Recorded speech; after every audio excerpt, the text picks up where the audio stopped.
Onorevole Pisano, lei è intervenuto a questo convegno da parte dell'Ordine degli Ingegneri, insomma arrivano buone notizie per l'aeroporto, da quello che ha detto anche il Ministro Salvini?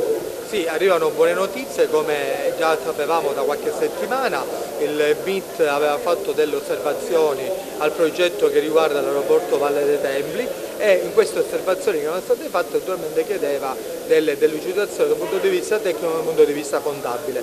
Noi davanti a queste delucidazioni siamo pronti sia come provincia regionale di Agrigento ma sia anche come classe politica, perché diciamo che è la legge 8 bis che porta il mio nome, che è stata inserita nel fondo di coesione, parlava di una creazione di un nuovo scalo aeroportuale. Ma perché quel nuovo scalo aeroportuale? Perché di fatto c'era sia il flusso turistico che anche la capacità economica di portare avanti questa infrastruttura. Quindi diciamo che le parole di Salvini ci riempiono il cuore di gioia. Il Presidente dell'ENAC ha detto che il sito è idoneo, quindi di fatto possiamo dire che manca poco, dobbiamo incrociare le dita, dobbiamo produrre i documenti necessari affinché il Ministero faccia l'analisi completa e per poi avere direttamente il parere positivo ed essere inserito all'interno del piano nazionale aeroportuale. Quindi siamo contenti delle parole di Salvini, ma dobbiamo lavorare affinché portiamo a termine questo grande progetto di sviluppo per la nostra terra.